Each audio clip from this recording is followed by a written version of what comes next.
M1 Abrams, America's formidable answer to the escalating threats of modern armored warfare. Introduced in the early 1980s, its design philosophy was revolutionary, integrating superior offensive, defensive, and mobility capabilities that would redefine tank combat and challenge every adversary. At its very core lay the potent 120mm smoothbore cannon, a weapon of sheer destructive potential, capable of piercing the thickest contemporary armor, serving as the devastating spearhead of its combat prowess. Complementing this formidable firepower were sophisticated targeting systems, cutting-edge fire control, and advanced thermal optics that could cut through smoke and darkness, ensuring unparalleled accuracy and allowing the Abrams to strike with deadly precision from vast distances, day or night. Its formidable protection came from revolutionary composite armor, especially the depleted uranium inserts, which provided an almost impenetrable shield. This made it virtually impervious to the anti-tank threats prevalent at its inception, granting its crews a vital edge in survivability. Mobility derived from a unique propulsion system, the raw power and rapid acceleration of its gas turbine engine, enabling agile maneuvers despite its massive weight. Though fuel-hungry, this was a necessary trade-off for its unmatched speed and responsiveness. Battlefield history soon proved its worth. Its decisive performance in the scorching desert battlefields of the Gulf War and Iraq showcased overwhelming superiority, where it relentlessly outmatched its Soviet-era adversaries. Its incredible resilience became legendary, with documented losses primarily attributed to asymmetric threats like roadside bombs, rather than direct tank-on-tank engagements, underscoring its near invincibility in traditional combat. The Abrams transcended its role as mere weapon.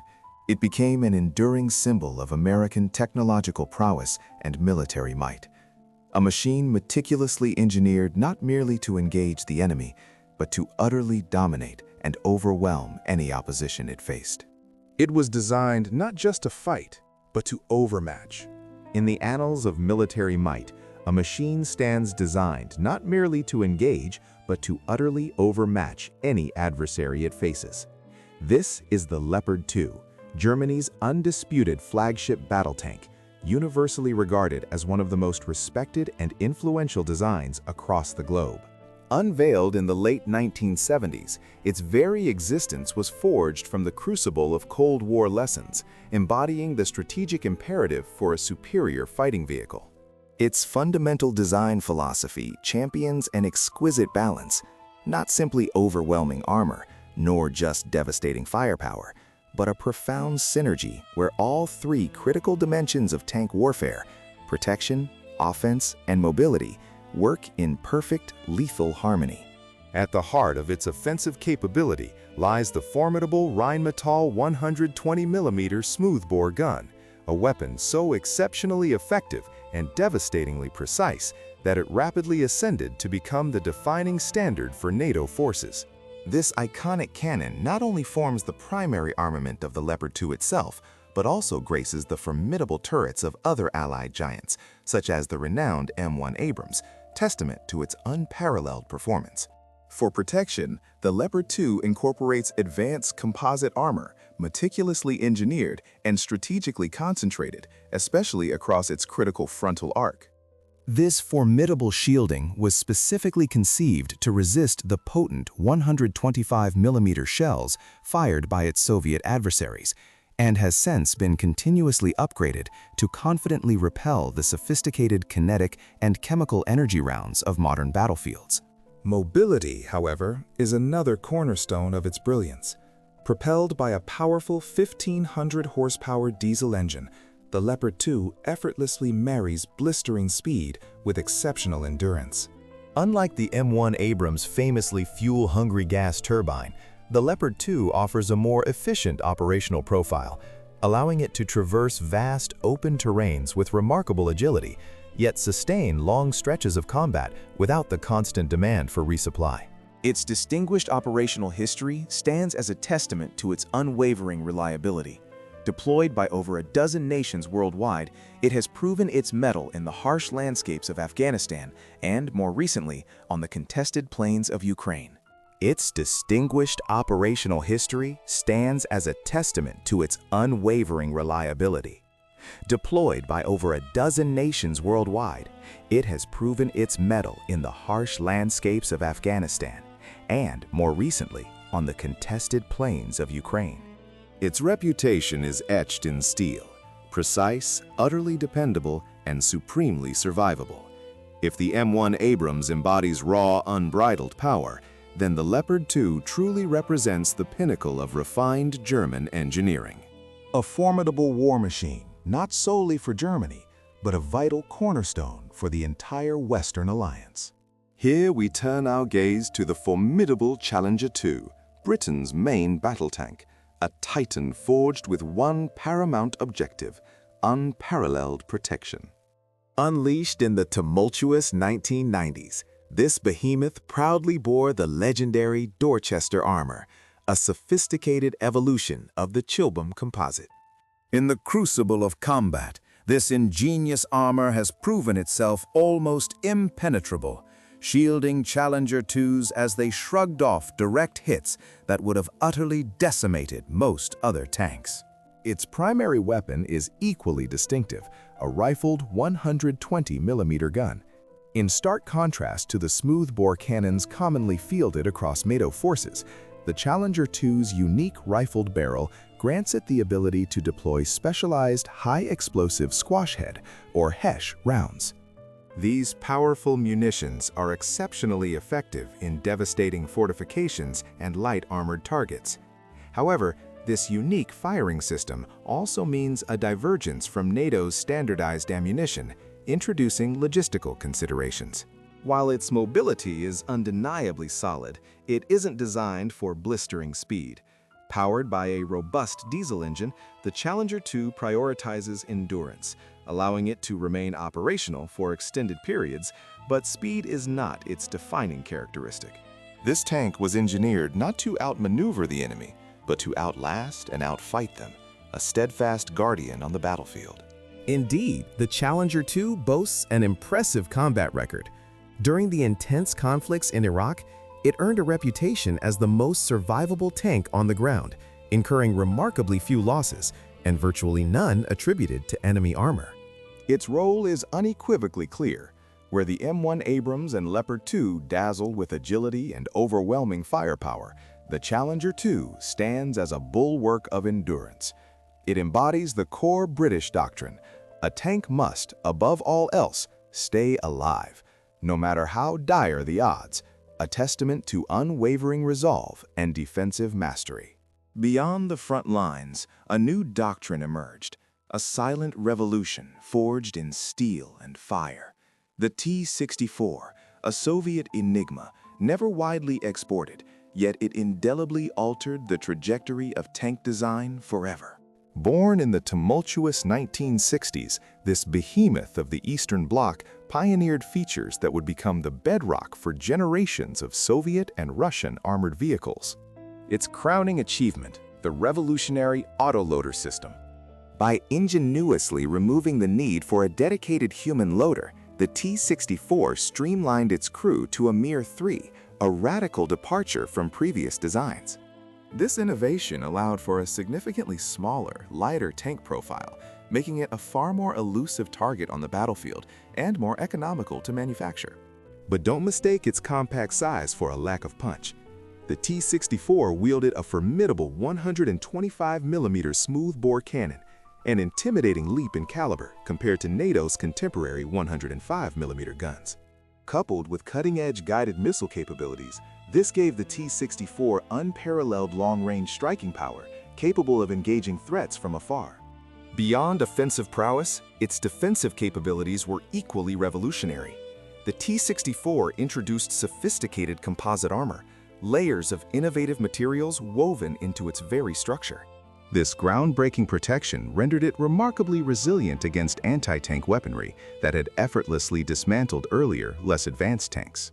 However, even revolutionary designs are not without their growing pains. The T-64 was plagued by an autoloader that initially proved notoriously unreliable, prone to mechanical quirks in the heat of battle. Furthermore, its advanced engine was a marvel of engineering, but also infamously complex, demanding meticulous and often challenging maintenance in the field. Such sophisticated yet temperamental technology meant the T-64 was deemed too complex for widespread export to many Soviet allies. Consequently, it remained predominantly within Soviet service, a specialized tool for the heart of the Warsaw Pact. Despite these formidable challenges, the T-64 was unequivocally a game-changer. It was the genesis, laying the essential foundation for the legendary T-72, the formidable T-80, and the modern T-90 series that followed. In countless ways, the T-64 served as the definitive blueprint, defining Soviet tank doctrine for decades to come, shaping the very future of armored warfare in the Eastern Bloc. While the T-64 was a marvel of innovation, the T-72 represented its evolutionary successor, a powerful workhorse meticulously engineered for unprecedented mass production. It swiftly became the formidable backbone of the entire Eastern Bloc. Introduced in the early 1970s, the T-72 ingeniously retained many groundbreaking features of its predecessor. The devastating 125mm smoothbore main gun, the efficient autoloader, and the compact three-man crew. However, its true genius lay in its simplified engineering. Every component was refined, making the tank significantly cheaper to produce. Exceptionally reliable in the field, and remarkably easier to manufacture in vast, overwhelming numbers. This was a tank forged for sheer quantity, a doctrine of numerical superiority. Indeed, tens of thousands rolled off assembly lines, destined for allies across the Warsaw Pact, throughout the volatile Middle East and far beyond. From the sun-baked sands of Iraq to the ancient battlefields of Syria, from the fractured states of Yugoslavia to the modern front lines of Ukraine, the T-72 cemented its legacy as one of the most extensively deployed tanks in military history. Its undeniable strengths were its raw affordability, devastating firepower, and ubiquitous availability on a global scale. Yet, these advantages came with inherent weaknesses: its protection and survivability, particularly against the sophisticated armaments of modern NATO tanks. The brutal realities of conflicts, from the searing sands of Desert Storm in the Iraq Gulf War theater to the frozen mud of the Russo-Ukrainian War in Ukraine, starkly revealed its limitations when pitted against superior Western armor and pinpoint precision weaponry like the M1 Abrams, Leopard 2, and Challenger 2. Nevertheless, the T-72 unequivocally fulfilled its strategic purpose. It provided the Soviet Union and its myriad allies with a tank that could flood battlefields in overwhelming, unyielding numbers. It was never designed to be the absolute best, but it was always there, a persistent, omnipresent force. This led to the T-80 and T-90, Soviet attempts to push the foundational T-64 and T-72 designs into even more advanced and technologically sophisticated directions. While the T-72 was never considered the absolute pinnacle, its omnipresence on battlefields across the globe made it an undeniable force. From this lineage emerged the T-80 and the T-90, the ambitious Soviet endeavor to propel the revered T-64 and T-72 tank designs into a new, more advanced echelon of warfare. Unveiled in the waning years of the 1970s, the T-80 marked a radical departure, becoming the first Soviet main battle tank to integrate a formidable gas turbine engine. This innovative design was a direct challenge to the rapid speed and superior mobility of NATO's leading tanks, such as the M1 Abrams and Leopard 2, promising blistering acceleration and immense power on the battlefield. However, much like its Western counterpart, the Abrams, this technological leap came with a significant drawback: an insatiable, enormous fuel consumption that transformed prolonged operations into a logistical nightmare, straining supply lines to their breaking point.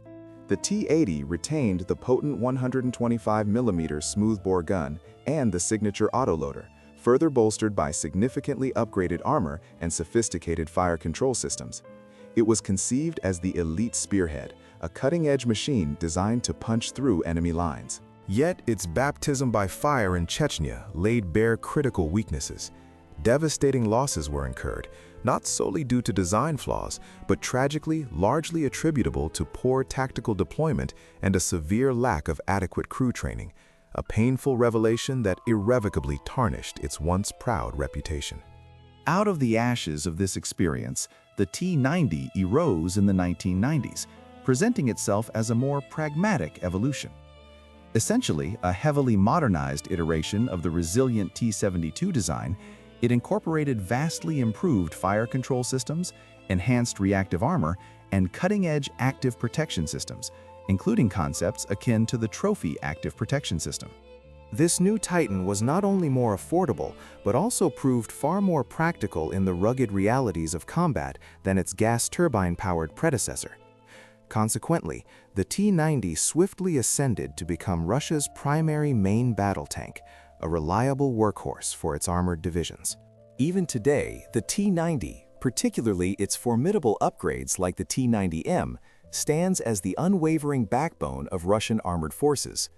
The T-80, while still in service, exists in much smaller numbers, primarily as modernized variants. Together, these two machines vividly illustrate the divergent philosophies that guided late Soviet tank design. One, an ambitious, high-risk, high-reward approach burdened by cost. The other, a grounded, practical, and ultimately enduring path that prioritized reliability and effectiveness. These machines are integral to understanding the modern era of main battle tanks. While Western and Russian tank designs have long dominated the global stage, a new era of armored innovation has emerged. Around the world, diverse nations have forged their own formidable main battle tanks, each a testament to unique strategic doctrines and the specific demands of their future battlefields. This global proliferation highlights a fascinating evolution in modern armored warfare. First, we turn to the unforgiving terrain of the Middle East, where Israel's Merkava Mark V stands as a stark departure from conventional design. Unlike its Western counterparts, the Merkava prioritizes one paramount objective: the survival of its crew. This philosophy is woven into its very steel, with the engine strategically placed in the front, offering an additional layer of protection against frontal assaults. Beneath its formidable heavy armor, a unique rear compartment provides vital space, capable of transporting infantry or evacuating wounded personnel, a direct response to Israel's combat experiences. Its potent 12mm main gun delivers precision firepower, while the revolutionary Trophy active protection system actively intercepts incoming threats, making the Merkava Mark V one of the most intricately defended tanks in service today. It is a fortress on treads, built for an environment where every life counts.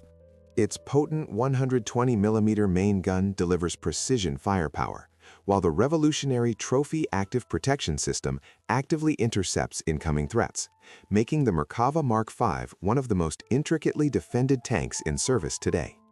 It is a fortress on treads, built for an environment where every life counts.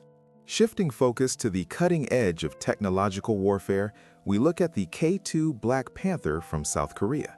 This marvel of engineering is a true showcase of high technology, integrating a powerful 120mm gun with a sophisticated next-generation fire control system and an advanced autoloader for rapid, sustained engagement.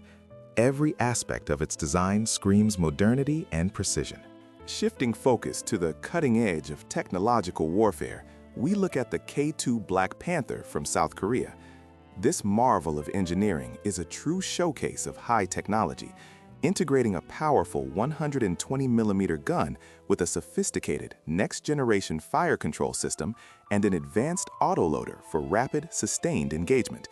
Every aspect of its design screams modernity and precision. Shifting focus to the cutting edge of technological warfare, we look at the K2 Black Panther from South Korea.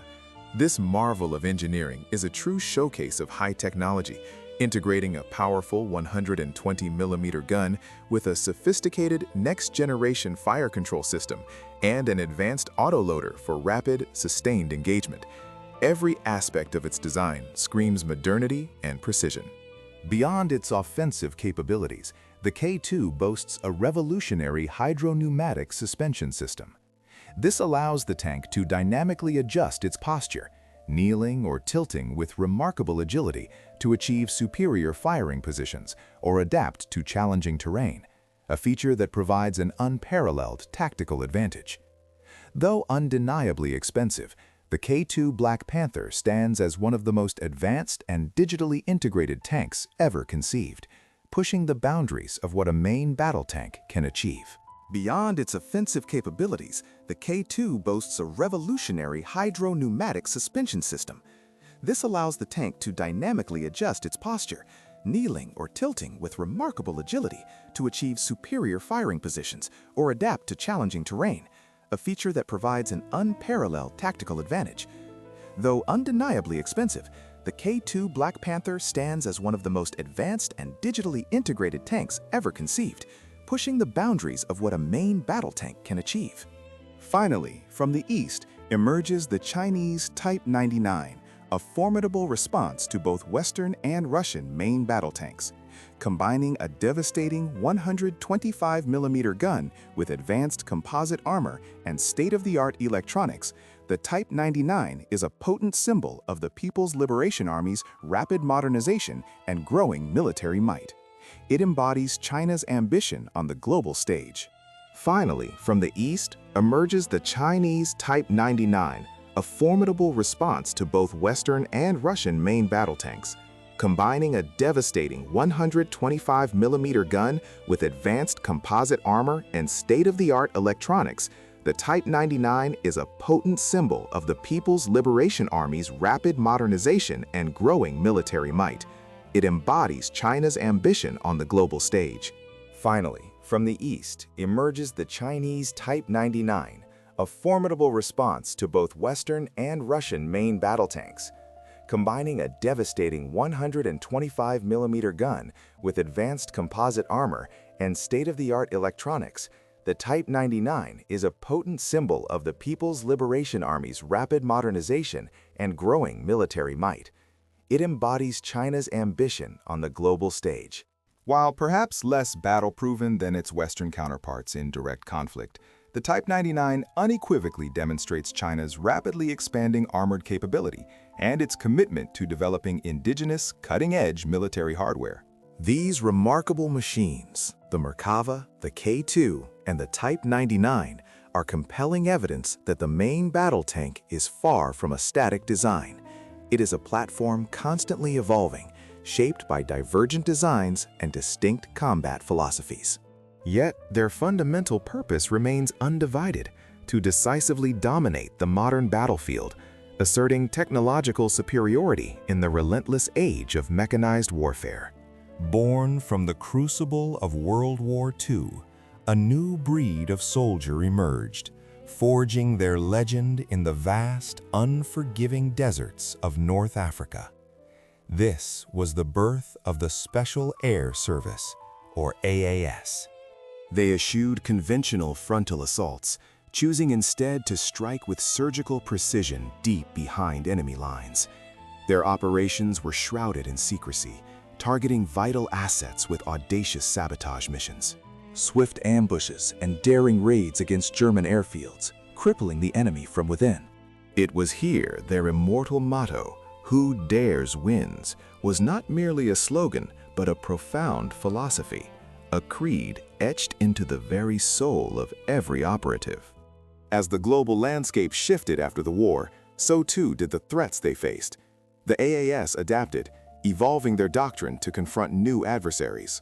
By the 1950s, their focus moved to the dense, oppressive jungles of Malaya, where they expertly countered guerrilla warfare, mastering the brutal, unforgiving environment with unparalleled skill.